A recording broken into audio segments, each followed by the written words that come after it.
काम बुरा नहीं है, काम छोटा नहीं है, ये सब पुरानी फिलॉसफी रह गई। अब मामला ये है कि जिससे भी आपकी आमदनी अच्छी हो, जिसमें भी आपका मन लग रहा हो, नौकरी उनके बिल्कुल सामने थी, लेकिन उन्होंने, जैसे शौक की बात है, ये है छोड़ के कर रहे हैं। बाकी देरी है, गर्मी अब मौसम पड़ रहा है तो 10-5 को मैं फ्लक्चुएशन मान के चलता हूँ, 250 के प्लस में रहता हूँ। कोशिश रहेंगे तो फिर 2 लोग काम करने वाले हैं, आउटलेट पे 1 लोग काम करने वाले हैं। अब मैं भी इन्वॉल्व हूँ, मैं भी कुछ ना कमा पाऊँ, कुछ एक्स्ट्रा ना हो। डेयरी के हिसाब से समझता हूँ कि 250 से प्लस रहना चाहिए, तभी मुनाफा है। अब बिल्कुल मुनाफा है, लोग कहते हैं नहीं मुनाफा है, लेकिन मुनाफा है। अब डेयरी फार्मर कभी नहीं कहता मैं मुनाफे में हूँ, लेकिन आपको ये मानना पड़ेगा कि आप मुनाफे में हैं, क्योंकि कोई धंधा कोई लंबे समय तक घाटे में नहीं करता। अगर नहीं अगर है तो नहलाना एक ऑप्शन है।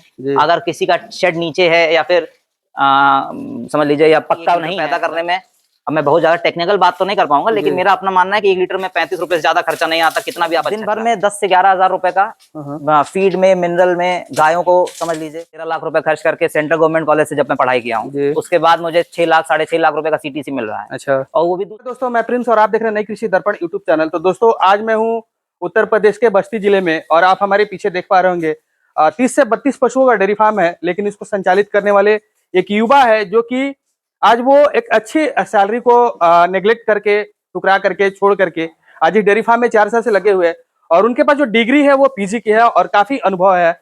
और इस तरह का अगर युवा डेयरी फार्म में आते हैं तो मैं समझता हूँ कि बिल्कुल मुनाफा होगा, और हमारे जो युवा जो समाज में बेरोजगार हैं उनके लिए भी एक अच्छा संदेश मिलेगा। तो आखिर इस डेयरी फार्म को कैसे मैनेज करते हैं, कितना दूध निकलता है, दूध का शेलिंग कहाँ करते हैं, हर एक बिंदुओं पर बात करने वाले हैं। आज ये डेयरी फार्म है सफल है तो कैसे सफल है, हम ये चीज इस वीडियो में जानने वाले हैं। इन्होंने काफी बारीकी से हर एक जानकारी को इन्होंने इस वीडियो में दिया, तो आइए इनसे बात करते हैं, पूरी जानकारी लेते। उसके पहले मैं आप सभी से रिक्वेस्ट करूंगा कि आप हमारे चैनल पर नए हैं तो प्लीज सब्सक्राइब कर लेंगे, साथ में बेल आइकन का बटन को प्रेस करें, ताकि जब भी इस तरह का वीडियो बनाऊं तो आपको अपडेट जो मिलता रहे। तो आइए हम सर से बात कराते हैं और पूरी जानकारी लेंगे। काफी युवा है और जोशीला संदेश इन्होंने हमारे युवा पशुपालक भाइयों के लिए दिया है, तो आइए हम इनसे बात करते हैं, जानकारी। स्वागत है सर हमारे यूट्यूब चैनल पर। बहुत बहुत धन्यवाद आने के लिए। जी, सबसे पहले आप अपना परिचय बता देंगे भैया। मेरा नाम है हर्ष पटेल, और मैं अपने कुल मिला के पिताजी की बनाए हुए धंधे को आगे बढ़ा रहा हूँ। अच्छा। और मेरी अपनी क्वालिफिकेशन की बात करेंगे तो मैं ग्रेजुएट हूँ हॉस्पिटैलिटी और टूरिज्म मैनेजमेंट से, फिर पोस्ट ग्रेजुएट हूँ उसी कॉलेज से। अच्छा। सेंट्रल गवर्नमेंट कॉलेज है। और अभी सरकारी नौकरी की तैयारी कर रहा हूँ, साथ में ये पशुपालन का भी काम है। तो आपको ये पशुपालन का कार्य कैसा लगता है, इतनी पढ़ाई करने के बाद, पीजी करने के बाद भी आप इसमें लग गए? क्योंकि अभी देखिए कोई किसी को अगर बोलेंगे कि मैं गोबर उठा रहा हूँ तो उसको निकृष्ट भावना से लोग जानेगा। नहीं, काम बुरा नहीं है, काम छोटा नहीं है, ये सब पुरानी फिलॉसफी रह गई। अब मामला ये है कि जिससे भी आपकी आमदनी अच्छी हो, जिसमें भी आपका मन लग रहा हो, वो करें तो वो कार्य बेहतर है। ना कि किसी नौकरी के लिए परेशान रहें जो 25-30 हजार रुपए आपको किसी दूसरे प्रदेश में जाना पड़े, दूसरी जगह जाना पड़े, जहाँ पे आपको खर्चे ज्यादा करने पड़े। तो अगर आपके पास कुछ ऐसा, मैं ये सबको नहीं कहूंगा कि पढ़ने के बाद सब लोग यही काम करें, लेकिन अगर किसी के पास ऑप्शन है तो ये काम बुरा भी नहीं है और काम बहुत अच्छा है। अच्छा। तो भैया आप कब से इसमें लग गए हैं अभी? अब मैं पूरी तरीके से तो पिछले 4 सालों में हूँ, क्योंकि मेरा कॉलेज जो सेंट्रल गवर्नमेंट कॉलेज था वो लखनऊ में ही था, और सैटरडे संडे मेरी छुट्टी रहती है। अच्छा। तो सैटरडे संडे मैं नॉर्मली यहीं रहता हूँ। बाकी हमारे पिताजी हैं और ये मौर्य जी हैं, ये लोग कार्यक्रम देखते हैं। तो इनमें परेशानी मतलब क्या क्या होता है भैया? सबसे बड़ी चीज जानना जरूरी है पशुपालक बंधुओं को कि प्रॉब्लम क्या होता है। सबसे बड़ी प्रॉब्लम अगर देखेंगे उत्तर प्रदेश के अंदर है तो फीड की प्रॉब्लम है सबसे बड़ी प्रॉब्लम। क्योंकि फीड के नाम पे यहाँ पे कुछ भी बोरे में भर के ब्रांडिंग करके बेचा जा रहा है और लोग खिला रहे हैं। वो खिलाते समय 1 महीने 2 महीने लोगों को दूध मिलता है, क्योंकि उसमें ऐसे तत्व पड़े हुए हैं जिससे सिर्फ दूध ही निकल रहा है। आगे की उसकी तैयारी के लिए जानवर तैयार नहीं हो पा रहा। और बाकी दूसरी दिक्कत सबसे बड़ी ये है कि यहाँ पे कंसीव कराने के लिए डॉक्टर साहब लोग, डॉक्टर साहब की भी गलती नहीं है, पशुपालक की भी गलती है कि सस्ते में अच्छा सीमन चाहता है, जो कि पॉसिबल नहीं है। तो जब अच्छी नस्ल आएगी नहीं, साहिवाल में कोई सीमन डला दे रहे हैं, बच्चा सब काला सफेद आ गया, तो काला सफेद ही ब्रीड की पहचान नहीं है। अच्छी ब्रीडिंग करें, और मैं ये भी नहीं कहूंगा कि सेक्सुअल सीमन ही डला के ब्रीडिंग करें, कन्वेंशनल सीमन डलाएं, उसमें 50-50 चांस है, उससे प्रेग्नेंट हो जाए। आपके 10 गाय हैं, 5 अगर बच्चा दे देंगे तो आप आगे बढ़ गए। तो ये कर रहे हैं। ये सबसे 2 मुख्य दिक्कतें यही है कि अच्छी नस्ल नहीं है, और सबसे बड़ी दिक्कत है कि खिलाने के लिए खासकर इस पार्ट ऑफ यूपी में बड़ी दिक्कतें हैं। ना समझ लीजिए ना फीड अच्छा है, ना रॉ मटेरियल फीड का अच्छा मिल पाता है। यहाँ पे नौला कुछ मिलता नहीं है, और जो मिलता है उसका प्राइस ऐसा है कि हम उसको अपने इकोनॉमिकली मेंटेन नहीं कर पाते। जी बिल्कुल। तो सर जैसे आपने इसमें जब लगे थे तो आपके पास उस समय में कितनी पशु थी? अब देखिए 1995 के टाइम से चल रही है। पिताजी हमारे मदन मोहन मालवीय से पोस्ट ग्रेजुएट हैं। और अब समझ लीजिए या उनकी खुशकिस्मती गई है या फिर उनका दुर्भाग्य गई है कि सरकारी नौकरी छोड़ के पशुपालन कर रहे हैं। अच्छा, सरकारी नौकरी भी उन्होंने सरकारी नौकरी उनके बिल्कुल सामने थी, लेकिन उन्होंने, जैसे शौक की बात है, ये है छोड़ के कर रहे हैं। बाकी पिताजी के पिताजी भी बिजली विभाग में जेई थे। अच्छा। तो इस नाते सरकारी नौकरी का परिवेश रहा है घर में, फिर भी अपने शौक के अनुसार इन्होंने पहले 1-2 गाय से शुरू किया और धीरे धीरे करते करते अब मैक्सिमम गाय जो है वो सब अपने घर की ही है। अच्छा, मैक्सिमम तो अभी टोटल कितनी है सर? इस समय टोटल छोटी बड़ी मिला के मेरे पास 32 के आसपास है। अच्छा, 32 के आसपास है। तो जैसे खरीदारी मतलब होती थी तो कहाँ से होती थी? मेले से? खरीदारी मैं नॉर्मली कोशिश करता हूँ किसान के घर से खरीदता हूँ, और खासकर वैसी गाय जो 1 महीने 1.5 महीने कच्ची हो। अच्छा। मेरा अपना मानना है कि जब भी कोई गाय बच्चा देने के बाद आपके यहाँ आती है तो वो खाती नहीं है, पहली बात, क्योंकि खूटा बदला रहता है, हर गायों का अपना एक जुड़ाव रहता है उनके खूटे से, तो वो दिक्कत आती है। और जब 1.5 महीने का लंबा स्पैन रहता है तो उसमें एक फायदा ये रहता है कि गाय आपके यहाँ आती है, 10 दिन नहीं भी खाएगी तो आपके यहाँ सेटल हो जाएगी। अच्छा। और बच्चा देने के बाद उसको ऑफ फीड होने की दिक्कत नहीं आती। तो 32 में सर मिल्किंग में कितनी है? मिल्किंग में 13 इस समय है। 13 मिल्किंग में, जिसमें धेन भी है और बकीना भी है। अच्छा। हाँ, 13। तो कितना दूध का प्रोडक्शन कर लेते हैं? मौके पे इस समय गर्मी के नाते थोड़ा कम है, बट 270-275 के आसपास दूध इस समय। एवरेज मेरा जो चल रहा है वो 20 के आसपास का है। अच्छा। मैक्सिमम गायों का।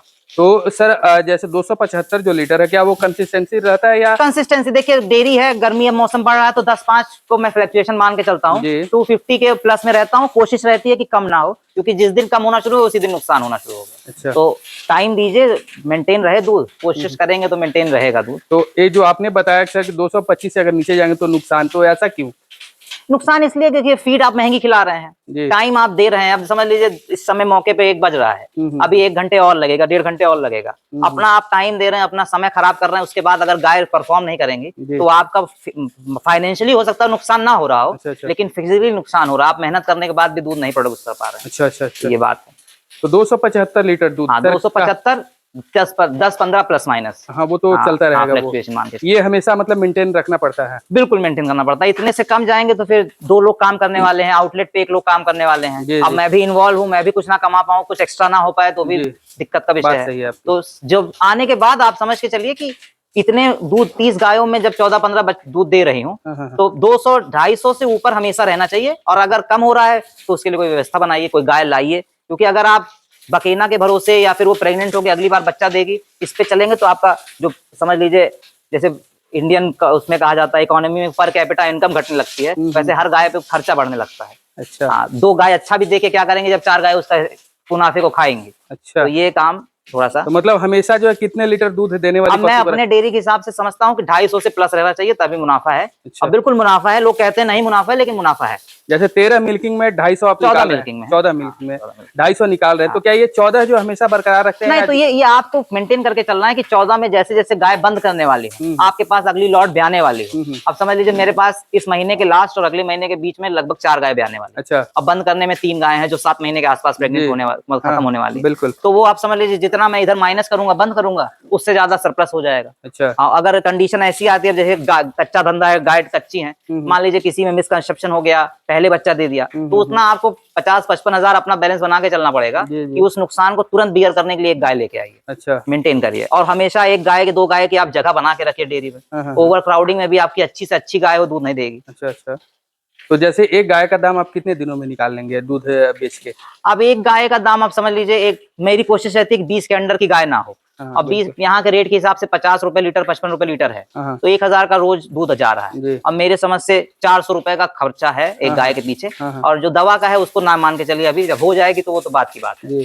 तो 1 गाय आप अगर 90 दिन पूरी तरीके से उसके फुल मिल्किंग को निकाल लिए, समझ लीजिए गाय का पैसा आपने लगभग 90 दिन में निकाल। 90 दिन में अगर आपने उसको मेंटेन रखा और दूध अपने उसके पीक पे दूधते रहे। 90 दिन ही उसका मैक्सिमम दूध है जो बिल्कुल सैचुरेटेड पीरियड है, उसके बाद दूध घटने भी लगता है। और 90 दिन में कोशिश रहे कि 60वें दिन के बाद गाय जल्दी से हीट में आए, और मैं समझता हूँ 90 से 120 दिन के अंदर वो कंसीव कर जाए। अच्छा। वरना वो जैसे जैसे टाइम बढ़ेगा वैसे वैसे दूध घटता चला जाएगा। तो क्या आपका मतलब प्रयास जो रहता है 120 के अंदर कंसीव? हाँ, 4 महीने के अंदर अंदर। 4 महीने भी मैंने लंबा समय बता दिया, लेकिन मैक्सिमम 4 महीने, क्योंकि 4 महीने से अगर ज्यादा हुआ तो वो गाय अपना अगला जो साइकिल है वो डिस्टर्ब रहेगा।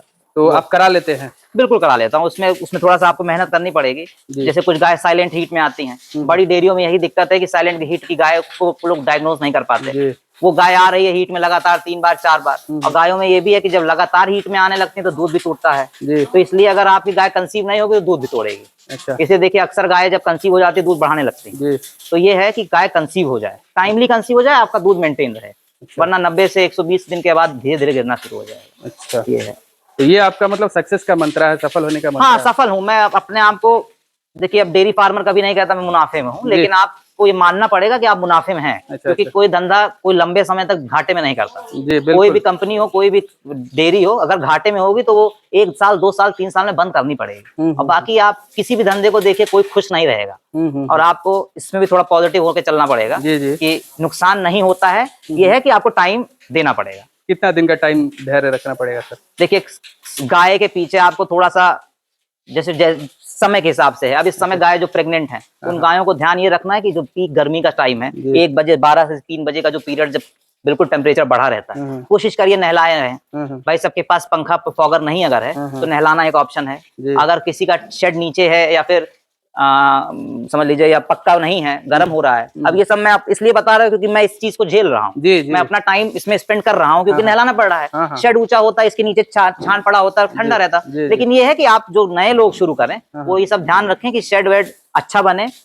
बहुत ज्यादा बजट ना लगाएं उसमें शुरुआत में, इनिशियल में। ये नहीं कि आप शेड ही सब बना डाले, ये नहीं। आप करिए जैसे मैंने किया, पहले ब्रीड की। अब गाय हमारे पास है, शेड बाउंड्री करा रहा हूँ, शेड वो बनेगा, वो बन जाएगा तो और आसान हो जाएगा। लेकिन ये है कि मेरे पास जो कैपिटल अमाउंट है, जो गाय यहाँ पे हैं, वो सब मेंटेन्ड है। वो जब उस शेड में जाएंगे और अच्छा परफॉर्म करेंगे। तो 275 लीटर दूध किस रेट से जाता है सर? अब मेरा सारा दूध 55 रुपए 50 रुपए के आसपास ही जाता है। मेरा आउटलेट से 50 रुपए में जाता है। और जो घर से मैं सुबह लगभग 100 लीटर के आसपास, वो 55 रुपए के हिसाब से जाता है। 100 लीटर आपका 55 के हिसाब से जाता है, और बाकी मैं 50 रुपए के हिसाब से वो आउटलेट पे जाता है मेरे। और मैं लगभग अभी 100 लीटर से ऊपर बाहर से भी दूध ले रहा हूँ। अच्छा। तो टारगेट यही है कि जो 4 ब्याने वाली हैं और 2 एक गाय और खरीदा हूँ, वो मिला के लाऊं। तो कोशिश रहेगी कि जो बाहर का दूध है उसको थोड़ा सा डाउन किया जाए, क्योंकि उसको भी 40 रुपीज पर लीटर देना पड़ता है। और जहां तक मेरा अनुमान है कि 1 लीटर पैदा करने में, अब मैं बहुत ज्यादा टेक्निकल बात तो नहीं कर पाऊंगा, लेकिन मेरा अपना मानना है कि 1 लीटर में 35 रुपए से ज्यादा खर्चा नहीं आता, कितना भी आप अच्छा खिला दें। अच्छा। कि 32 रुपए 33 रुपए से ज्यादा कोई महंगी फीड नहीं है। अब आप 8 किलो फीड खिला देंगे, कैपेसिटी 10 ही लीटर की है, तो उसमें तो नुकसान होगा। अच्छी ब्रीड रहे, 30 रुपए 32 रुपए का दाना खिलाइए, दूध देंगी। और देती है, गाय दे रही है। उसमें मैं समझता हूँ कि सारी गाय अगर अच्छी नस्ल की हैं तो दूध देती हैं अच्छा खाने पे। अच्छा। हाँ, ये है कि थोड़ा मेहनत का विषय है, मेहनत करना पड़ेगा, बिल्कुल करनी पड़ेगी। तो जी, तो जैसे अगर देखा जाए तो मतलब दिन का पूरे 17 से 18 हजार का आप दूध बेच लेते हैं? हाँ, नियर अबाउट। और अगर खर्च देखेंगे तो खर्च दिन का कितना कर देते होंगे? आप समझ लीजिए मैं इस समय तिवाना खिला रहा हूँ मौके पे। अच्छा। तिवाना पंजाब का है। तो वो आता है अप्रॉक्स समझ लीजिए 1600 रुपए पर लीटर, 1600 पर बैग का आता है। अच्छा। तो वो मेरे के यहाँ लगभग 2.5 बैग लगता है एक दिन में। अच्छा। बाकी मैं गेहूं का दर्रा खिलाता हूँ। तो वो भी इस समय बस्ती के रेट के हिसाब से 2600 रुपए क्विंटल है। अच्छा। तो 1 बोरा वो लग जाता है। अच्छा। तो मैं समझता हूँ दिन भर में 10 से 11 हजार रुपए का फीड में, मिनरल में गायों को समझ लीजिए। बाकी ये है, और बाकी जो मिसलेनियस खर्चे हैं वो खर्चे हैं ही। और मेडिकल एक अलग हो हाँ, मेडिकल है। मेडिकल कुछ टचवुड तो ऐसा भी है नहीं। जो सपोर्टिव थेरेपी है वो तो देनी पड़ेगी, जैसे टाइमली ग्लूकोज चढ़ गया, ये सब जरूरी है क्योंकि गर्मी का टाइम है, ग्लूकोज की कमी होती रहती है। तो ये है। बाकी मिनरल का खर्चा है। अच्छा। और कैल्शियम का खर्चा है। अच्छा। ये सब सपोर्टिव चीजें चलानी पड़ती रहती है थोड़ा सा गायों को मेंटेन रखने के लिए। तो सर जैसे अगर डेयरी फार्म कोई व्यक्ति आपके जैसे युवा करने जाए तो क्या करना चाहिए कि नहीं करनी चाहिए? बिल्कुल करना चाहिए। कैसे करना चाहिए ये समझाइएगा। बिल्कुल करना चाहिए, और सोसाइटी के जो थोड़े से अपवाद हैं उसको साइड रखते हुए करना चाहिए। अच्छा। क्योंकि मैं समझता हूँ अपना स्वयं का धंधा बनाने में ज्यादा फायदेमंद है। क्योंकि अब समझ लीजिए मैंने 12-13 लाख रुपए खर्च करके सेंट्रल गवर्नमेंट कॉलेज से जब मैं पढ़ाई किया हूँ, उसके बाद मुझे 6 लाख 6.5 लाख रुपए का सीटीसी मिल रहा है। अच्छा। और वो भी दूसरे प्रदेश में जाना है, घर आने के लिए टाइम निकालना है, छुट्टी लेनी पड़ेगी। अच्छा। और अगर आपके पास ऑप्शन है, मैं सबको नहीं कह रहा हूँ, मैं सबको सजेस्ट नहीं कर रहा, लेकिन अगर ऑप्शन है आपके पास तो बिल्कुल करना चाहिए, और अच्छा काम है। और अब धीरे धीरे अब देखिए सब लोग इन्वॉल्वमेंट है, सरकारी स्कीम्स भी बहुत हैं, उसका भी लाभ लीजिए। और वो सारी चीजें इसीलिए बनी है कि सब लोग नौकरी पे आधारित ना रहें, कुछ लोग अपना भी काम करके रोजगार पैदा करते रहें। चलिए सर, काफी अच्छी आपने जानकारी दी इस वीडियो में, इसके लिए आपको बहुत बहुत धन्यवाद।